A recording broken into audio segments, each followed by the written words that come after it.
Okay, so today's the day after all these parts have been sitting in my car since Black Friday, approximately. I'm going to be putting Mustang GT350R for red brake kit on my 2023 Lincoln Aviator Black Label. So what you will need is these two Brembo brake calipers. You will need 4 new caliper bolts. You will need these beautiful custom brackets from Tony Hernandez. 2 new banjo bolts, 4 washers, a set of brake pads, a new set of rotors, and this pin kit, which is like $150 per side from Ford. This is from eBay. It's $40 for both sides. I don't see any way if they fail there could be a problem except for brake rattle, so we're going to give them a try. The last time I did this conversion, I had the OEM rotors from Ford. I was able to get them brand new for $178 each. They now list for $805, and the best you can get them for is $400 and change. So these are from Brake Performance. They're a little heavy, but you know, they were $293 for a pair. So the first thing I'm going to do is I am going to load my caliper, and then we'll get the car in here and we'll move to the next step. Also, I was kind of surprised on how different the Aviator was from the Explorer.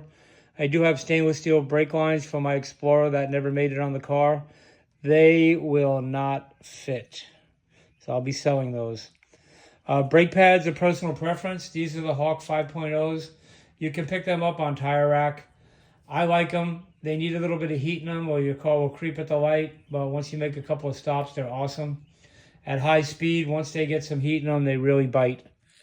So let's move on. So got everything unpacked. The nice thing about the pads on this is the 4 pads are basically identical, except one pad for each side has this little wear indicator on it. This metal bracket that I bought from eBay, it slides on there. It's basically just an anti-rattle clip.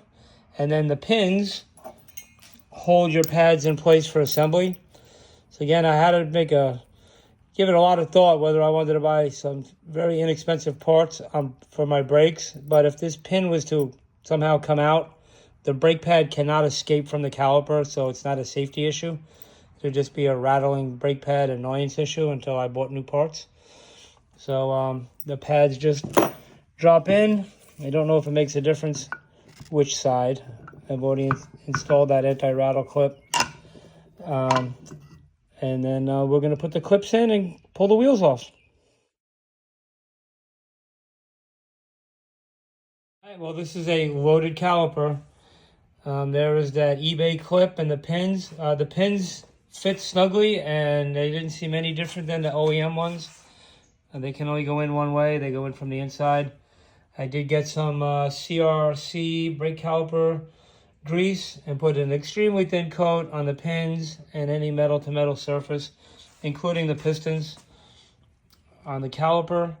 The pads didn't come with it, which I thought was unusual, but a little bit can't hurt. A couple things I forgot to mention. You will need wheel spacers to clear, I'm pretty sure. On the Ford Explorer, you need a minimum of 3/4 inch, which requires cutting the studs for the lug nuts. This is an 1.25 inch, no cutting required.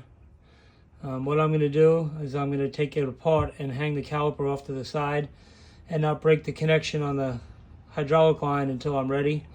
Again, like I mentioned, the brake line is much longer on the Aviator than the Explorer, so I will have a set of racing brake stainless steel cables for sale, probably like $100. I think I paid $130 for them.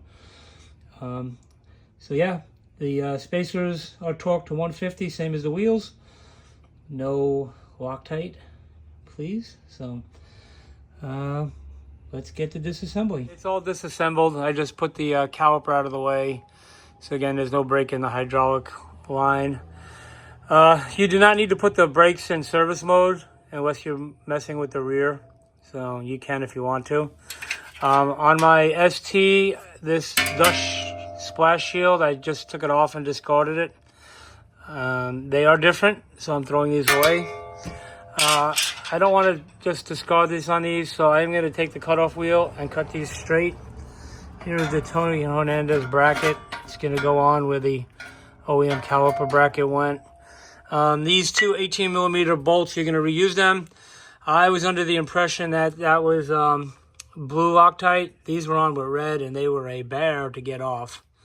And don't mind my 45-year-old jack stand. I got them when I was 15. So they're older than 45 years old. But they work. I have other ones, but those were convenient. Safety first.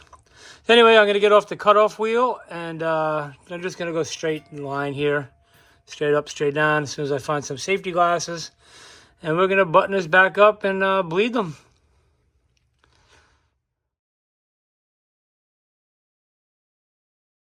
So I cut the splash shield with a cutoff wheel, and this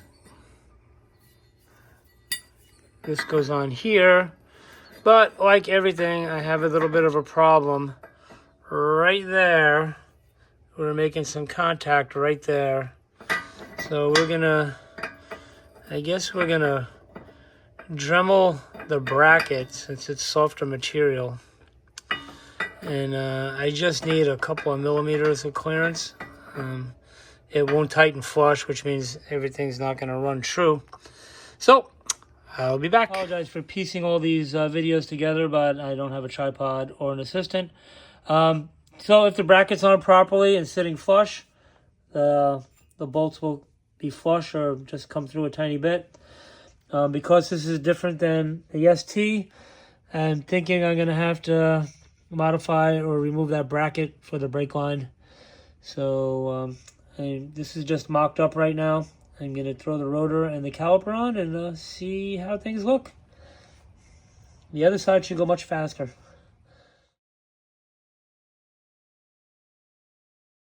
Okay, folks, we are all buttoned up. I don't think I mentioned it.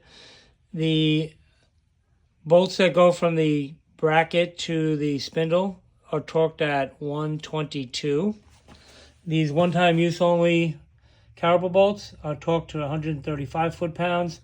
And your banjo bolt down there for your brake line is 35 foot-pounds. And remember, you have to order new ones for GT350. The old Aviator / ST bolts will not fit. All I have left to do is bleed it. The driver's side went on in about 20 minutes since I knew what issues I was going to run into. It's hard to see in this light, but these things are glazed.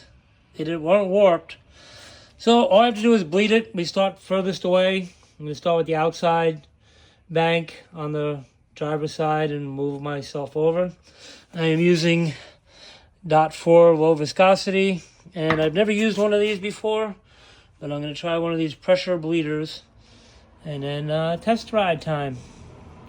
One important note, the reason I bought this bleeder is that when I tried to put the stainless steel brake lines on my ST, they gave me trouble, and I let air get into the ABS module, and you will be in for a really bad time if you get the fluid level so low that the brake reservoir runs dry. So that cost me a ton of money because I didn't have a scan tool to manipulate the ABS. So, all right, next one will be the last one when we test ride.